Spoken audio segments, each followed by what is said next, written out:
Quelle belle introduction avant de tourner dans la parole. On veut connaître le Seigneur, connaître qu'est-ce qu'il nous a enseigné, puis marcher dans ses voies. C'est ça, juste qu'on se tourne dans la prière. Seigneur Dieu, on va ouvrir ta parole pour être enseigné, Seigneur, ce que ton esprit a laissé aux auteurs comme Jean qu'on va voir pour qu'on puisse être exhorté, encouragé, instruit. Bien comprendre, Seigneur, ton message également, ce que tu as voulu pour nous. Je te prie de toucher nos cœurs, que ton esprit parle, Seigneur, à tes enfants. Tu veux nous faire du bien. Et Seigneur, s'il y a des gens qui ont été convaincus de quelque chose, Seigneur, ce matin, parle dans leur cœur. Tu connais chaque situation, chaque personne, Seigneur. Dans le prénom de Jésus, je te prie. Amen. J'ai oublié de dire dans les annonces, je ne l'avais pas écrit sur ma feuille, c'est Michel qui m'a parlé de ça. Notre sœur Sylvie Bailey, elle a une prothèse dans un genou, puis ça s'est infecté. Fait qu'elle est hospitalisée présentement. C'est ça, Michel? Faites prier pour elle. Ouais. Puis il y en a beaucoup qui souffrent à l'Église. Hein. N'hésitez pas à prier pour vos frères et vos sœurs qui sont dans la souffrance. Que le Seigneur les entoure spécialement de sa grâce pendant ces temps-là. Fait qu'on va tourner ensemble dans l'épître de 2 Jean. L'épître, le 2e épître de Jean. Ne pas confondre avec Jean 2, parce que là, je lis, vous allez trouver que c'est tout mêlé. Mon titre pour ce matin, c'est « En Christ, je demeure ». En Christ, je demeure. Fait qu'on achève, aujourd'hui, je devrais finir. Fait que ça va avoir pris 4 messages sur 6-10 mois à peu près pour passer au travers de 2 Jean. On va le lire tout ensemble, c'est pas long, puis ça nous met toujours dans le contexte, c'est bien. L'enseigne à Kyria l'élu et à ses enfants que j'aime dans la vérité. Ce n'est pas moi seulement qui les aime, mais aussi tous ceux qui ont connu la vérité, à cause de la vérité qui demeure en nous et qui sera avec nous pour l'éternité. Que la grâce, la miséricorde et la paix soient avec vous de la part de Dieu le Père et de la part de Jésus-Christ, le Fils du Père, dans la vérité et l'amour. J'ai été fort réjoui de trouver quelques-uns de tes enfants qui marchent dans la vérité selon le commandement que nous avons reçu du Père. Et maintenant, ce que je te demande, Kyria, non comme te prescrivant un commandement nouveau, mais celui que nous avons eu dès le commencement, c'est que nous nous aimions les uns les autres. Et l'amour consiste à marcher selon ses commandements. C'est là le commandement dans lequel vous devez marcher, comme vous l'avez appris dès le commencement. Car plusieurs séducteurs sont entrés dans le monde et ne déclarent pas publiquement que Jésus-Christ est venu en chair. Celui qui est tel, c'est le séducteur et l'antéchrist. Prenez garde à vous-même, afin que vous ne perdiez pas le fruit de votre travail, mais que vous receviez une pleine récompense. Quiconque va plus loin et ne demeure pas dans la doctrine de Christ n'a point Dieu. Celui qui demeure dans cette doctrine a le Père et le Fils. Si quelqu'un vient à vous et n'apporte pas cette doctrine, ne le recevez pas dans votre maison et ne lui dites pas salut, car celui qui lui dit salut participe à ses mauvaises œuvres.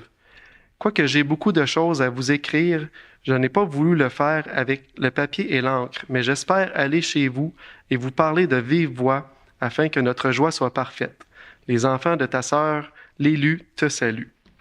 On va poursuivre dans notre étude. Juste un résumé court, ce qu'on avait vu dans les premières études. On avait parlé beaucoup de l'importance de l'équilibre entre la vérité et l'amour. Il n'y a pas d'amour sans vérité, puis il n'y a pas de vérité si c'est pas fait dans l'amour. C'est une balance qu'on doit garder en tout temps pour que ça soit bien dispensé. Puis après ça, on avait vu comment Jean, il nous a mis en garde contre les séducteurs. Ça, c'est le dernier coup, hein, car plusieurs séducteurs sont entrés dans le monde, ne déclarent pas publiquement que Jésus-Christ est venu en chair. Celui qui est tel, ce séducteur-là, c'est l'antéchrist, qui a l'esprit de l'antéchrist, le mensonge qui vient de ces imposteurs-là, qui était déjà dans le temps de Jean, imaginez.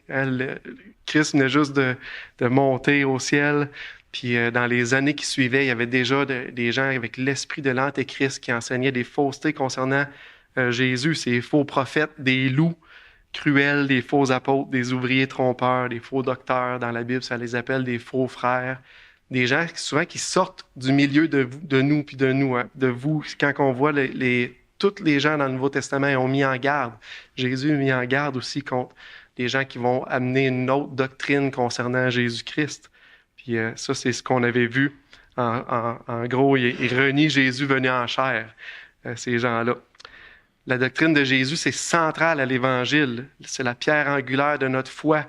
C'est le fondement de l'Église. Christ qui est le fondement, puis on a bâti, puis l'Église est bâtie sur Christ, qui est notre fondement. Fait que c'est vraiment important. Puis on avait vu justement cette doctrine-là, la doctrine de Christ.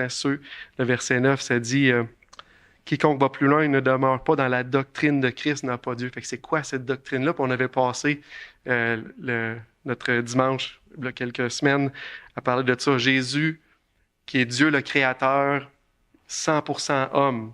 Après ça, on a Jésus qui est la deuxième personne de la Trinité, le Fils éternel de Dieu. Jésus qui possède les attributs divins. Il est 100% Dieu, qui se fait appeler Dieu. Jésus qui s'est offert volontairement sur la croix pour racheter des pécheurs, pour nous racheter. Jésus qui est mort, qui a été enseveli, qui est ressuscité, qui est vainqueur maintenant sur la mort et sur le péché, puis qui offre cette victoire-là à tous ceux qui le reconnaissent comme le Dieu Tout-Puissant, le Roi des rois, leur sauveur. Jésus qui est monté au ciel, puis qui va revenir une deuxième fois pour son jugement et établir son règne. Et ça, c'est la doctrine de Christ. Fait que l'apôtre avertit les croyants que l'influence de ces séducteurs-là peut avoir sur eux. C'est pas une influence qui est sans conséquences. Ça peut être très grave, les conséquences. On le voit dans le verset 8. On peut lire ça ensemble. Prenez garde à vous-même afin que vous ne perdiez pas le fruit de votre travail, mais que vous receviez une pleine récompense. On ne parle pas de perte de son salut. C'est totalement différemment. On parle de le mensonge peut nous amener à perdre toute récompense. Fait que ça, c'est la partie qui était importante. Pour personne n'avait vu, c'est quoi ces récompenses-là, ces œuvres-là? Les œuvres qu'on fait pour Christ, ils vont te récompenser. Qu'est-ce qu'on fait pour le Seigneur? Ça va te récompenser. Là, quand ça dit de perdre une récompense, on ne parle pas de perdre le salut. Si on a mis notre foi en Jésus, le jour qu'on a mis notre foi en lui, nos péchés ont été jugés. Christ les a portés sur la croix. Nos péchés ont été mis sur lui.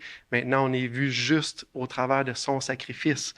Par contre, ce qu'on va faire va être jugé pour des récompenses. C'est ça qu'on voit dans la parole. Ce qui va avoir été bien ou ce qui va avoir été mal. Ça va être mis en jugement.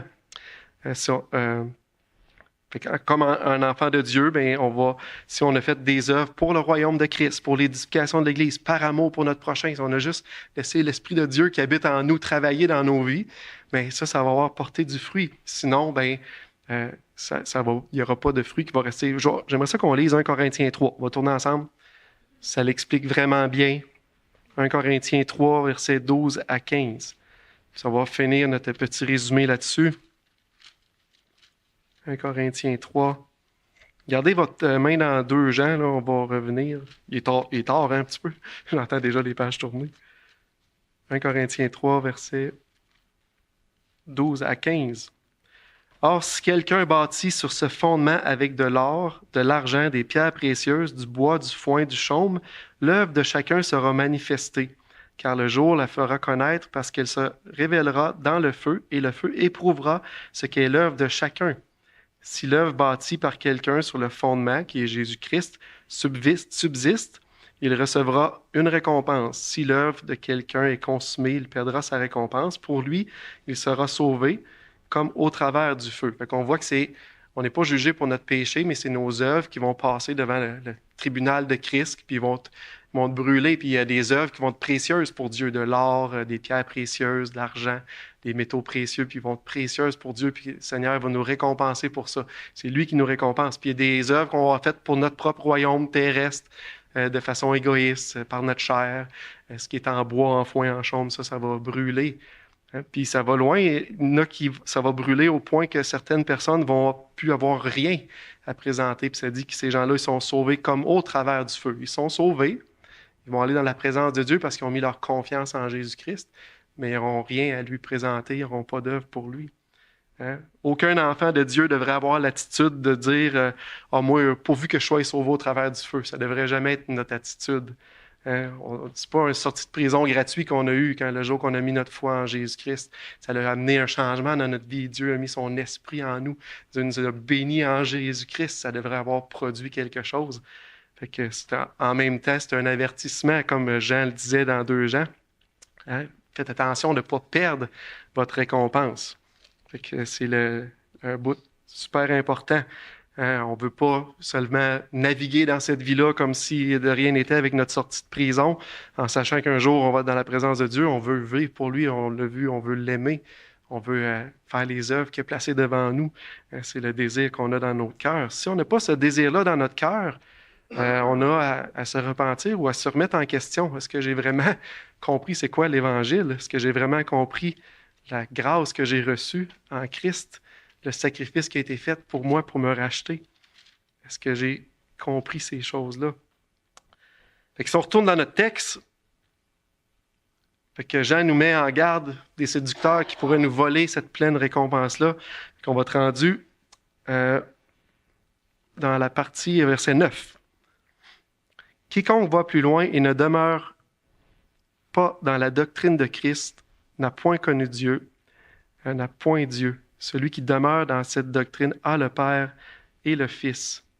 Fait que j'ai résumé rapidement un petit peu c'était quoi la doctrine de Christ, un Jésus 100% Dieu, 100% homme, qui est venu mourir pour les péchés, était enseveli et ressuscité.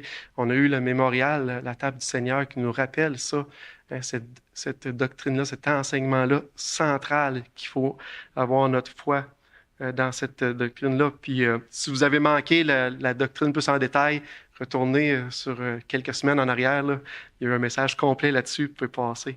Mais quand on lit ce verset-là, quiconque va plus loin ne demeure pas dans la doctrine de Christ, n'a point Dieu. Celui qui demeure dans cette doctrine a le Père et le Fils. Est-ce que je suis le seul à trouver ça très tranchant?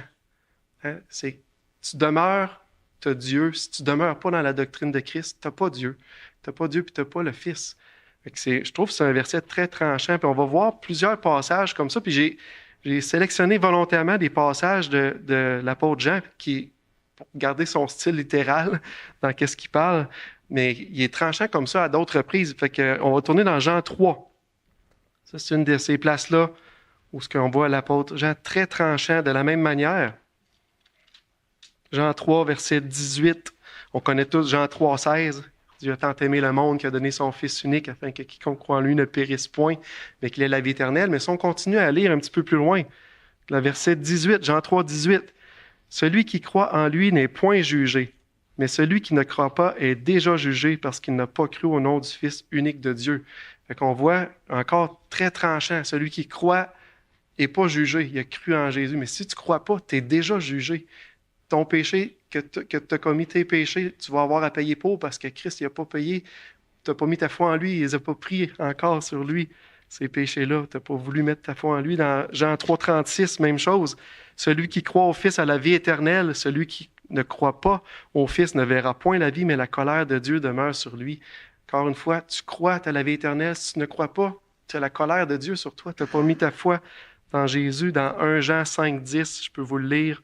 Celui qui croit au Fils de Dieu a ce témoignage en lui-même. Celui qui ne croit pas en Dieu le fait menteur puisqu'il ne croit pas au témoignage que Dieu a rendu dans son Fils. Et voici ce témoignage. C'est que Dieu nous a donné la vie éternelle et que cette vie est dans son Fils. Celui qui a le Fils a la vie. Celui qui n'a pas le Fils de Dieu n'a pas la vie. Très tranchant. Comme dans 2 Jean, on voit quiconque va plus loin ne demeure pas dans la doctrine de Christ, n'a point Dieu. Celui qui demeure dans cette doctrine a le Père et le Fils. C'est un passage qui n'est pas ambigu dans le sens qu'on voit une distinction entre deux groupes de personnes, comme on voyait tout à l'heure, ceux qui croient pas. Là, on voit une distinction, une constatation que l'apôtre Jean fait. La constatation, c'est si quelqu'un va plus loin et il ne demeure pas dans la doctrine de Christ, mais il n'y a pas Dieu. Quelqu'un demeure dans cette doctrine, il y a le Père et le Fils. Fait que le mot-clé dans ça, ça devient le mot « demeurer ». Ceux qui ne demeurent pas dans la doctrine de Christ, que nous venons juste d'exposer, Christ mort pour les péchés, ressuscité, qui donne la vie à ceux qui mettent leur foi en lui, mais ils n'ont tout simplement pas Dieu. Le mot « demeurer », c'est « méno ». C'est pas parce que je suis un spécialiste du grec, il y a des beaux dictionnaires qui les expliquent. Puis on voit, c'est employé de façon différente. Des fois, c'est demeurer, subsister, rester, s'arrêter, persévérer. C'est tous des mots qui sont traduits par méno. Puis il y a régulièrement un sous-entendu de de permanence, une situation, un état permanent. Puis si on regarde dans 2 Jean, si vous êtes là encore dans 2 Jean, on voit le même mot qui est utilisé dans le verset 2. 2. À cause de la vérité qui demeure en nous et qui sera avec nous pour l'éternité. La vérité, elle demeure en nous pour l'éternité. On voit le mot demeurer associé à un état de permanence. C'est là éternellement. La vérité dans le cœur d'un enfant de Dieu qui s'est converti à Dieu, elle va rester là, puis elle va être là pour l'éternité. Hein? Jean, il nous parle de ça, de cette manière-là. Là, on va regarder un petit peu l'idée de demeurer, puis je vais focuser beaucoup là-dessus parce que c'est important. On a vu, c'est très tranchant. Celui qui demeure a le Père et le Fils. Celui qui ne demeure pas n'a pas Dieu. Fait que qu'est-ce qu'on voit là-dedans? La notion de demeurer, d'être là, l'état de demeurer. Dans Jean 14, on va tourner dans Jean 14. Je disais, je vais me focusser beaucoup sur Jean.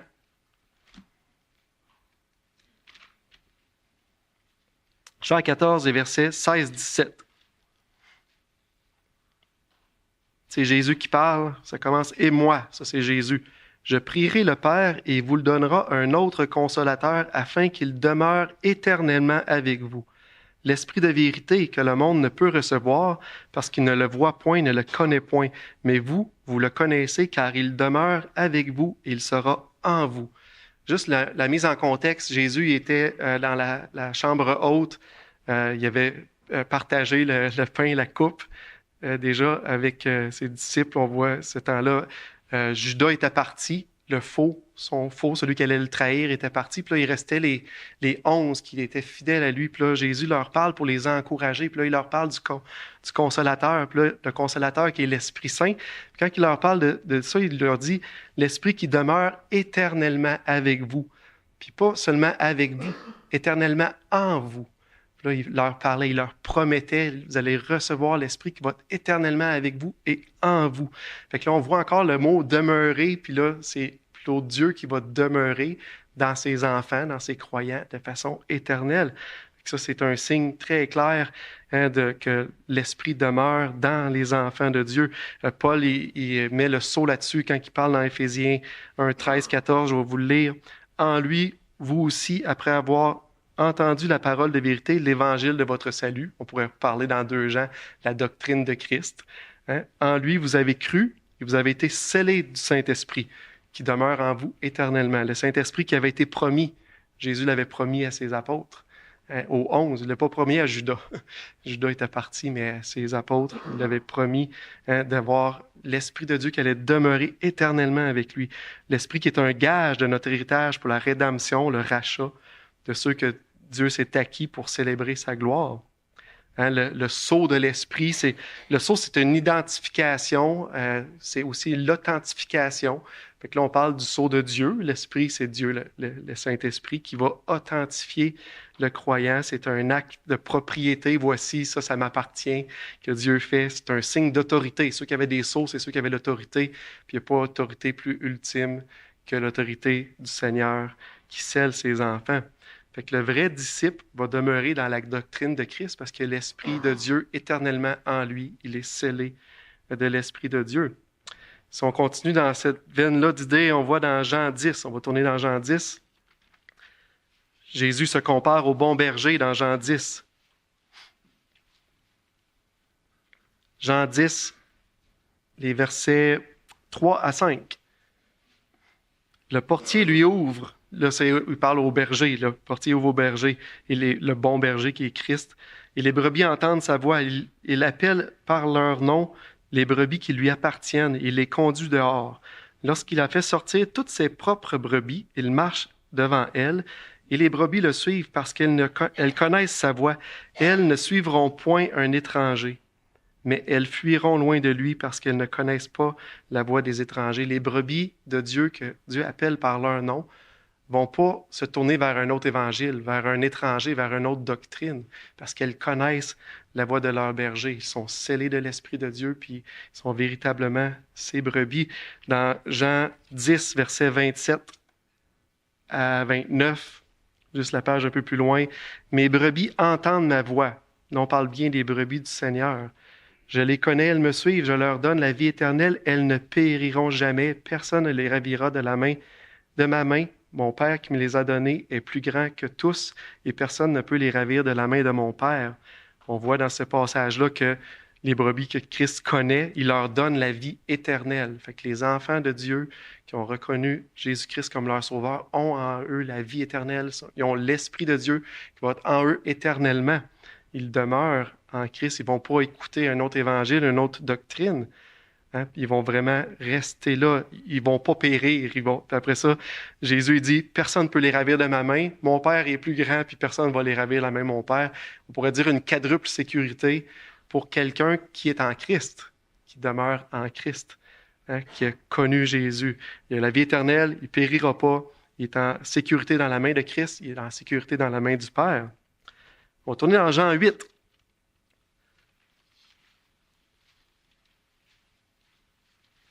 Pourquoi d'abord, quand on lisait tout à l'heure dans 2 Jean, qu'il y a ce contraste-là, ceux qui demeurent et ceux qui ne demeurent pas? Je pense qu'il y a plusieurs indices qu'on va voir là maintenant dans le livre, dans Jean. On va continuer les versets 30 à 32. Hein? Comme Jésus parlait ainsi, plusieurs crurent en lui. Et il dit aux Juifs qui avaient cru en lui, « Si vous demeurez dans ma parole, vous êtes vraiment mes disciples. Vous connaîtrez la vérité et la vérité vous affranchira. » Ce passage-là, je le trouve pas mal intéressant parce que ça commence bien. Hein? Plusieurs Juifs ont cru en lui.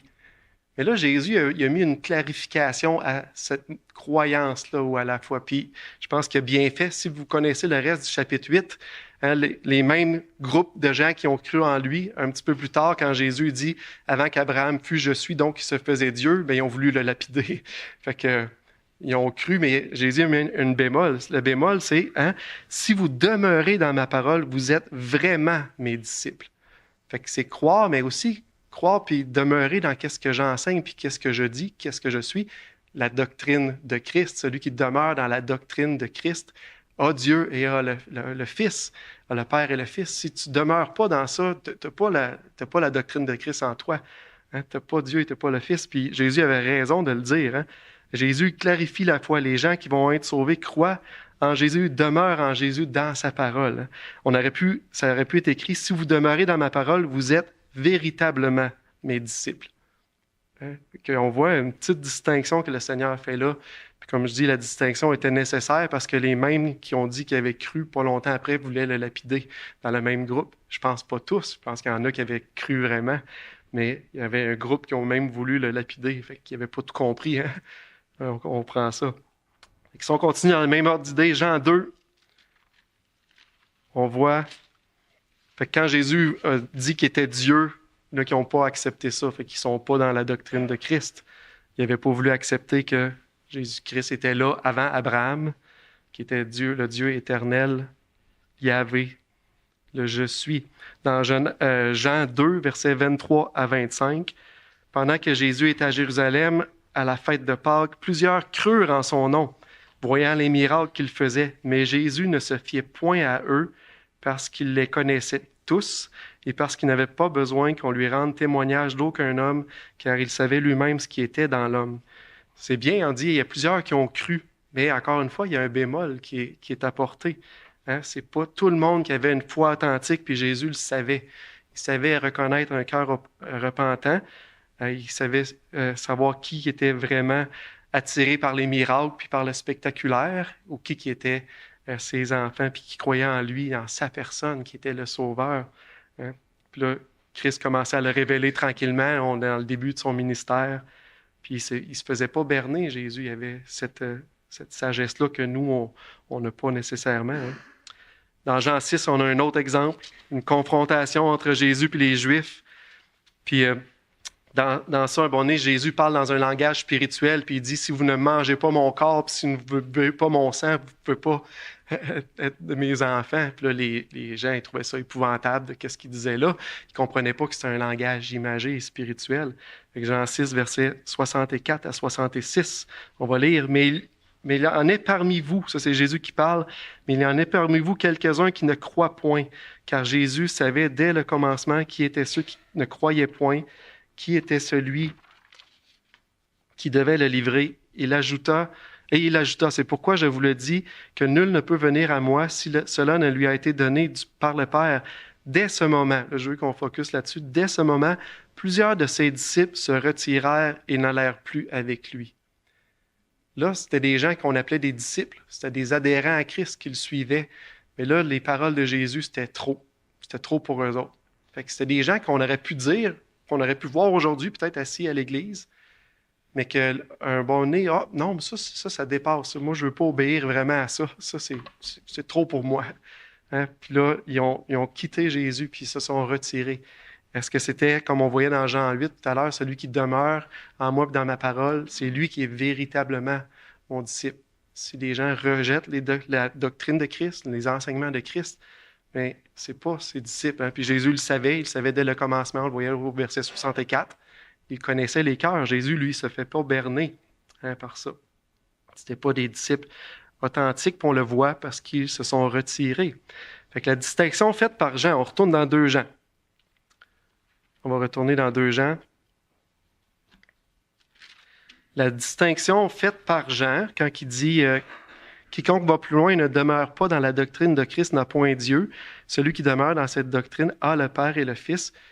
Ça semble pointer qu'il va y avoir des gens qui vont être des vrais disciples de Christ, puis il y en a que, malheureusement, ça va être des adhérents, des suivants ou des gens qui ont accepté un petit peu, mais qui ne vont pas demeurer. Puis là, on peut savoir c'est de qui parle à cause du contexte. On parle des séducteurs, hein, puis ceux qui étaient entrés dans le monde. On voit après ça au verset 10, quelqu'un vous n'apporte pas cette doctrine, ne le recevez pas. C'est qui n'apporte pas cette doctrine? C'est les séducteurs, hein, les gens qui étaient venus avec. Fait que les faux enseignants, les séducteurs, ceux qui sont sortis du milieu de nous, ceux qui étaient là avant, les faux frères, eux, ils ne vont pas apporter ça, ils ne demeurent pas, ils n'ont pas Christ, ils n'ont pas le Père, ils n'ont pas le Fils. J'aimerais ça quand même qu'on réfléchisse là-dedans, pour que chacun, on puisse faire un examen de nos cœurs. Puis c'est pas pour que je veux pas semer du doute pour semer du doute dans le cœur des croyants. Si vous avez mis votre foi en Christ, vous pouvez avoir l'assurance. C'est pour ça qu'on a regardé tous ces beaux passages-là. Tout à l'heure, vous êtes scellés de l'Esprit, vous avez l'Esprit de Dieu en vous éternellement. Hein, vous avez la vie éternelle en Christ. Christ, c'est votre berger. Personne ne va vous ramener de sa main. Hein, c'est pas là le point, mais il y en a qui se sont bernés, puis il y en a qui se sont trompés dans l'histoire. Puis c'est peut-être là que je veux qu'on réalise ces choses-là. Le premier qu'on pourrait dire de ça, le plus proéminent, on aurait pu dire, c'est Judas. Judas, pendant 3 ans de temps, il a marché avec Jésus, il a souffert avec Jésus, il n'y avait pas d'endroit où reposer sa tête comme Jésus. Bon, maintenant, Thomas, il dit, quand que Jésus voulait retourner à Jérusalem, voir quand que Lazare, pour ressusciter Lazare, il dit, on va aller avec lui, puis on va mourir avec lui. Sa vie était en danger, il vivait de l'opposition des Juifs. Il a vécu tout ça, Judas, avec les apôtres. Il a vécu des grandes choses, il a vu des miracles, des choses, mais à la fin de tout ça, lui, il n'avait pas son compte. C'est pas ça qu'il s'attendait. Il s'attendait à un grand victorieux qui prenait la place, puis il n'a jamais mis sa foi vraiment en Jésus, puis il a abandonné. Hein, ça n'est un de ces faux-là qui n'a jamais eu la doctrine de Christ. Hein. Puis Jésus, ça le dit, il savait dès le début qu'il le livrerait. Fait qu'il le savait même dès le départ. Mais Jésus a mis aussi en garde dans la parole. On voit dans Matthieu 7, 21 à 23, ça c'est Jésus qui parle. Ceux qui me disent « Seigneur, Seigneur », n'entreront pas tous dans le royaume des cieux, mais seulement celui qui fait la volonté de mon Père qui est dans les cieux. Plusieurs me diront en ce jour, Seigneur, Seigneur, n'avons-nous pas prophétisé en ton nom? N'avons-nous pas chassé des démons par ton nom? N'avons-nous pas fait beaucoup de miracles par ton nom? Alors je vous dirai ouvertement, je ne vous ai jamais connu. Retirez-vous de moi, vous qui commettez l'iniquité. Des gens qui vont avoir Jésus dans la bouche, qui vont parler de Jésus, qui vont faire plein de choses au nom de Jésus.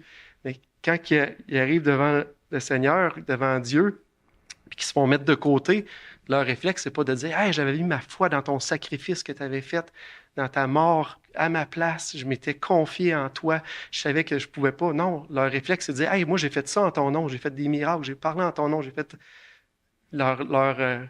Leurs œuvres sont mises de l'avant, puis là, on voit leur cœur. Fait que de leur bouche, on va penser, les gens autour d'eux vont penser que c'était des croyants de leur bouche, mais leur cœur, leurs œuvres démontraient que non, ils n'ont jamais cru. Ils se confiaient dans leurs œuvres, puis Christ va être obligé de leur dire « Non, je ne vous ai jamais connu. je vous ai jamais connu. Ça m'a fait penser quand que Pasteur Roy a prêché dernièrement sur la parabole euh, des, euh, du semeur, puis les quatre différents terrains. Tu as un terrain où ce que les oiseaux passent, ils enlèvent la semence, il n'y a rien qui se passe, puis on se pose pas trop de questions. Tu as un terrain que ça pousse, puis le grain porte du fruit. Selon plus, on se pose pas trop de questions. Mais tu as deux terrains. Il y a un terrain que c'est la pierre. Hein? La pierre, c'est la semence, ça dit que ça pousse rapidement. La parole a fait son œuvre, là, elle pousse. Hein, pour un temps, mais les tribulations et les persécutions, à cause de la parole de Dieu, à cause du nom de Jésus, ça fait que les gens trouvent une occasion de chute, puis ils sèchent, puis ils meurent, puis ils les abandonnent. Fait qu'ils ne demeurent pas dans la doctrine de Christ. Hein, ça va pousser rapidement, on va avoir l'impression que, ah oui, ils ont accepté Jésus, wow, gloire à Dieu, mais tribulation à cause de Christ, persécution, ça sèche, ça meurt, il n'y a jamais eu de fruit. Ça n'a jamais rien porté pour le Seigneur. Mais ce type de terre-là, quand j'ai réfléchi un petit peu à ça, ben, il y en a peut-être autour de nous, parce qu'au Québec, savez-vous quoi? On n'est pas persécuté pour notre foi, puis on n'a pas des tribulations à cause de la parole, vraiment. On est capable de passer incognito, si on veut, dans ce monde-là. Hein? Puis, il ne se passera rien, mais savez-vous quoi? Un jour, ça dit dans la parole, les vrais croyants, ils vont tous subir ça. Vous allez avoir des tribulations dans ce monde. C'est Jésus qui l'a dit. Mais ces gens-là, tôt ou tard, ils vont avoir des tribulations. Ça ne sera peut-être pas aussi rapide qu'on voit dans la parabole. Ça va peut-être prendre 1 an, 2 ans, 5 ans, 10 ans, on ne sait pas. Mais la première tribulation pour le nom de Christ, parce qu'on a à souffrir, là, ça va être hey, moi, je n'ai pas signé pour ça. Puis ils vont renier leur sauveur, puis ils vont mourir. Comme je dis, au Québec, on n'est pas persécuté, on n'est pas testé beaucoup. Hein? On peut subir un peu de rejet, on peut des fois se faire tasser par des gens. Ça, c'est qu'est-ce qu'on vit, nos familles. Tout. Je ne dis pas que c'est pas douloureux, ça fait pas de la peine, c'est pas difficile, mais on n'est pas après risquer nos vies, on n'est même pas après risquer la prison. Hein? Mais les premiers croyants, eux autres, ils risquaient gros. Fait que, posons-nous la question, est-ce que moi, j'accepterais de vivre de l'opposition, de la persécution pour le nom de Jésus? Est-ce que je suis sérieux dans ma foi? Puis oui, j'accepterais ça. Si la réponse c'est non, moi, je n'ai pas signé pour ça, j'ai signé pour les bénédictions, j'ai signé pour que ça aille bien, puis que Dieu il arrange tous mes problèmes, bien, peut-être qu'on est dans la terre pierreuse, puis on ne portera jamais de fruits. Ça, c'est à se poser la question. L'autre terre, c'était les épines. Encore une fois, quand la semence tombe dans les épines, elle pousse, mais elle se fait étouffer. La parole prend racine, mais là, ça dit les soucis du siècle, la séduction du monde, les richesses vont la rendre infructueuse. Elle ne portera pas de fruits. Elle n'aura jamais de fruits. Puis comment qu'on reconnaît un enfant de Dieu? Il porte du fruit. Le bon arbre porte du bon fruit.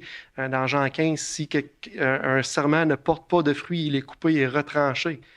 Fait un enfant de Dieu va porter du fruit, mais la semence dans les épines est étouffée, puis elle ne porte pas de fruit, elle reste infructueuse.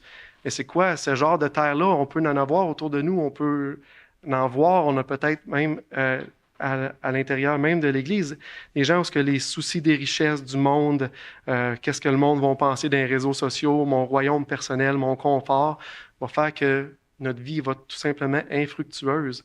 La Bible a dit que l'amour du monde est inimitié contre Dieu. Ça veut dire être ennemi de Dieu. Si on veut aimer le monde, on ne pourra pas aimer Dieu. C'est un ou l'autre. Les deux vont ensemble. Ce qui est ce qui est intéressant dans cette parabole-là, quand ça tombe dans les épines, ça dit que ça pousse, ça ne dit pas à aucune place que ça meurt. Ça fait juste dire que ça ne porte pas de fruits. Fait que ça peut être là, ça va rester là jusqu'à la fin, mais avec aucun fruit. C'est ça que la parabole, elle enseigne. Il faut voir est-ce qu'on a compris l'Évangile intellectuellement, mais en nous, on a resté attaché au monde. Ça n'a pas créé aucun désir de sainteté, de vouloir marcher pour le Seigneur, de vouloir s'éloigner du péché. Ça n'a rien créé de ça. Moi, oui, je crois intellectuellement, mais ma vie puis le monde, c'est entrelacé, puis je veux surtout pas que ça se détache. Je veux pas marcher dans la sainteté. Mais si on a ce type de terre-là dans notre cœur, on a à se remettre en conscience. Notre conscience devant Dieu, c'est qu'est-ce que j'ai cru? Est-ce que j'ai cru en Christ, mon Sauveur, mort pour moi, pour me libérer de ces péchés-là, pour me sortir de ce monde, pour me faire passer dans son royaume, ou je veux rester dans mon royaume ici sur terre? C'est quel mon vrai royaume? Hein, sans une repentance sincère, puis se tourner vers Christ pour notre salut, on passe à côté de quelque chose de très important. On retourne dans 2 Jean. 1 Jean. J'aimerais ça qu'on retourne dans 1 Jean 2. Après ça, on va changer de sujet, on va continuer un petit peu. C'est des avertissements sévères que je trouve que l'Esprit nous laisse dans 2 Jean quand il parle de ça, qu'il y a des gens qui vont demeurer puis des gens qui ne demeureront pas. Puis tout ça, ça va avoir un lien avec la doctrine de Christ, comment on va s'attacher à Jésus, comment est-ce qu'on est en Jésus. Hein?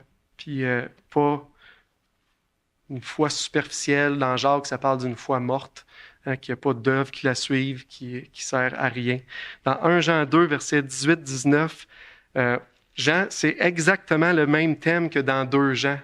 Vous allez voir, c'est le même thème, c'est les mêmes termes, même il prend les mêmes mots, sauf qu'il rajoute un petit détail que je trouve vraiment important à mentionner dans 1 Jean 2, versets 18-19. Petits enfants, c'est la dernière heure et et comme vous le savez, appris qu'un antéchrist vient, il y a maintenant plusieurs antéchrists. Par là, nous connaissons que c'est la dernière heure. Ils sont sortis du milieu de nous, mais ils n'étaient pas des nôtres. Hein? Il ramène le thème de l'antéchrist, qu'il y a des gens, les séducteurs, qui vont parler, qui sont sortis du milieu de nous, mais ils n'étaient pas des nôtres. Car s'il avait été des nôtres, ils seraient demeurés avec nous. Fait que ceux qui sont des nôtres, ils demeurent. Hein? Ceux qui sont en Christ vont demeurer en Christ. Comme on voit dans 2 Jean, celui qui demeure a le Père et le Fils. Hein? Celui qui est là, il va demeurer en Christ, il va s'attacher à Christ, il va s'attacher à lui. Hein? Fait que car s'il avait été des nôtres, il serait demeuré avec nous. Mais cela est arrivé afin qu'il soit manifesté que tous ne sont pas des nôtres. Les gens qui ne demeurent pas dans Christ, dans la doctrine de Christ, dans la foi en Jésus, puis qui abandonnent, qui quittent à cause des épreuves, à cause du monde, à cause de toutes sortes de choses, mais eux, ils ont juste manifesté. C'est une manifestation qu'ils n'ont jamais connue, ils n'étaient pas dans la doctrine de Christ. La manifestation est là pour nous, pour que nous, on puisse le voir, parce que comme on voyait tout à l'heure, Jésus, il ne se faisait pas berner. Il savait qu'est-ce qui était dans le cœur de l'homme. Il savait dès le commencement qui croirait. C'est pas Dieu qu'on berne. Dieu n'a pas donné son esprit éternellement à quelqu'un qui va après ça dire « Non, non, je te renie parce qu'il y a des épreuves trop dures. Hein? » Dieu ne se fait pas berner, mais la manifestation est là pour le constat de l'Assemblée, le constat des frères et sœurs. Puis aussi pour nous encourager, quand quelqu'un... on voit qu'il dérive, bien, on rannonce l'Évangile. C'est l'Évangile qui est important. C'est l'Évangile de Christ, sa mort, sa résurrection. On revient à la croix pour nos frères et sœurs qui semblent s'éloigner, qui semblent avoir un cœur endurci. C'est le point qui est important et capital dans ce point-là. J'avais mis quelque chose, je ne suis pas mes notes. Faut étudier dans ce temps-là à quoi ça sert d'avoir des notes. Oui. J'avais des petites questions, juste qu'on puisse réfléchir, à mettre en réflexion. Est-ce que je demeure dans la doctrine de Christ? Est-ce que ma foi en Jésus seul, est-ce que ma foi est en Jésus seul pour le pardon de mes péchés, la vie éternelle, ou bien ma foi est dans mes pratiques, ma religion baptiste, que je viens à l'église, je lis ma Bible, je prie au repas? C'est dans quoi ma foi elle est? Hein? Si ma foi est dans mes pratiques religieuses, ma foi est morte. J'ai pas Jésus, j'ai pas Christ, je suis perdu. Une autre question, est-ce que j'ai le désir de sainteté, de rejeter le péché, de transformer de plus en plus à l'image de Christ? Là, je ne parle pas d'être rendu parfait, là. Mais est-ce que c'est mon cœur, mon désir de vouloir ressembler à Christ? Si j'ai aucune repentance face à mon péché puis ma vie pécheresse dans le monde, ben peut-être que je suis mort. Si j'ai aucun désir de repentance. Est-ce que je suis un adhérent pour les bénéfices terrestres que ça apporte? Hein? En Jésus, on a une belle famille, l'Église, puis tout. C'est tout vrai, ça. Puis oui, on a des beaux avantages, des bénéfices, des promesses dans la parole d'un bout à l'autre. Mais est-ce que je suis un adhérent seulement pour ça? Ou est-ce que le jour que j'ai accepté Christ, j'ai décidé aussi de prendre ma croix, puis de le suivre où ce qui va m'amener? Hein? De vouloir porter ma croix. C'est des questions sérieuses qu'on doit se poser, puis qu'on ne peut pas laisser comme ça. On retourne dans notre texte, on va poursuivre pour terminer dans 2 Jean. Ça va être plus léger pour terminer, je vous le dis. C'était les moments peut-être plus difficiles. mais que l'Esprit parle au travers de ça. On est versets 10 et 11. Si quelqu'un vient à vous et n'apporte pas cette doctrine, on parle de la doctrine de Christ, encore une fois, ne le recevez pas dans votre maison, ne lui dites pas salut, car celui qui dit salut participe à ses mauvaises œuvres. Jean y appelle Kyria, puis les siens à ne pas recevoir des séducteurs chez eux. Dans le fond, c'est ça, des gens qui ne vont pas enseigner la doctrine de Christ. À l'époque, quand je disais les commentaires, il y avait beaucoup de prédicateurs itinérants, des gens qui se promenaient, puis qui amenaient l'Évangile, puis amenaient des doctrines de l'Évangile, des doctrines de Christ, puis ils se promenaient, mais il y avait aussi des prédicateurs itinérants qui amenaient des mauvaises doctrines, des nouvelles révélations, des choses autres que Christ n'a jamais enseignées. C'est pour ça que Jean y ramène, gardez l'essentiel, la doctrine de Christ. Il n'a pas commencé à parler de plein d'autres doctrines, mais l'essentiel, la doctrine de Christ. Les itinérants avaient leur place en passant, parce que le canon de la Bible n'était pas relié, les gens ne l'avaient pas au complet, le Nouveau Testament et la Bible dans leurs mains. Fait que des gens amenaient des lettres. Exemple, tu pouvais amener une lettre de Paul puis aller dans une nouvelle région qui n'avait jamais eu la lettre aux Thessaloniciens. Ah oui, c'est ça que Paul disait. Puis là, ils pouvaient enseigner des choses. Ça avait sa place, les prédicateurs itinérants. Aujourd'hui, on a la révélation complète écrite dans nos mains. Dieu a confié la prédication de la parole à ses pasteurs, à ses bergers, à ceux que l'Esprit de Dieu a équipés pour pouvoir enseigner le peuple, l'Évangile, enseigner Christ. C'est complètement différent. Les itinérants, ils n'ont pas de compte à rendre pour leur troupeau, pour les gens que Dieu leur a confiés. Dans l'Assemblée, le pasteur va avoir des comptes à rendre pour son enseignement, pour qu'est-ce qu'il va avoir à porter. Il va avoir des comptes à rendre pour les âmes que le Seigneur va avoir confiées dans ses mains. Fait que c'est pour ça qu'aujourd'hui, on n'en fait pas venir des gens comme ça trop, puis que l'enseignement se fait dans l'Église locale, par des gens reconnus par l'Église locale, que les gens ont mis comme ça en place.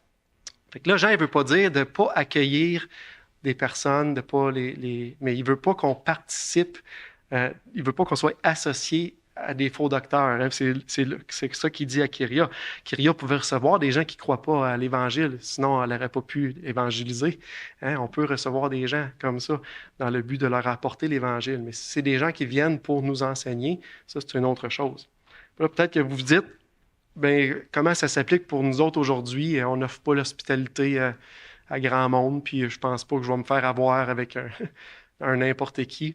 Mais faire attention, c'est peut-être un peu orgueilleux de notre part de penser ça, parce qu'il y a des gens qui rentrent dans nos maisons sans venir coucher. Hein? On a la télé, on a la radio, on a YouTube, on a les blogs, on a toutes sortes de choses aujourd'hui, toutes sortes de médias, puis on est bombardé. Il y en a des très bons, il y en a qui parlent la parole puis ils vont l'exposer, mais il y en a des très mauvais aussi. Ça prend du discernement pour ça. C'est pour ça que l'enseignement, le Seigneur l'a confié aux pasteurs, aux anciens dans l'Église, des gens qui ont la parole. Puis si on écoute d'autres, il faut être hyper vigilant. Il faut être hyper vigilant, ça peut nous perdre.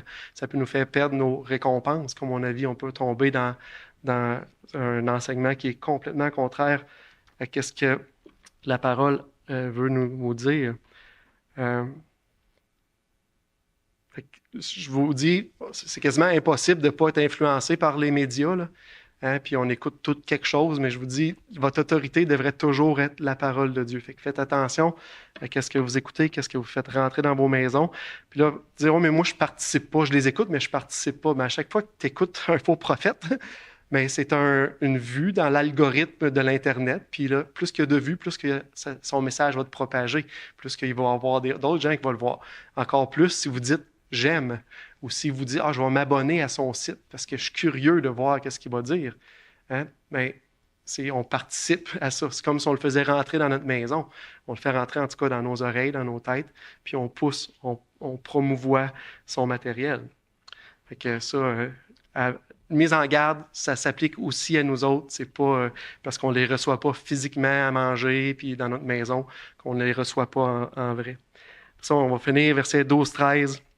Termine avec ça. Quoique j'ai beaucoup de choses à vous écrire, je n'ai pas voulu le faire avec le papier et l'encre, mais j'espère aller chez vous et vous parler de vive voix afin que notre joie soit parfaite. Les enfants de ta sœur, l'élu, te salue. J'aime beaucoup la salutation à la fin. C'est une courte lettre, mais quand il termine, il dit « J'aurais beaucoup de choses à vous dire, mais je ne veux pas l'écrire. » Puis là, il dit le papier puis la lettre. Je voudrais vous voir en personne. Je veux vous voir là, en face à face, de vive voix. Et aujourd'hui, on a beaucoup de moyens de communiquer avec les gens autour de nous. Papier puis lettre, c'est peut-être moins populaire. Courriel, on aurait peut-être pu dire courriel. À cette heure, il y a toutes sortes de manières de texter, toutes sortes de programmes qu'on peut texter. On a nos téléphones, on peut s'appeler n'importe quand. Il y a même des téléphones satellites. On peut s'appeler dans des coins perdus du monde à cette heure. Puis les satellites font que la communication peut se rendre. Fait qu'il n'y a pas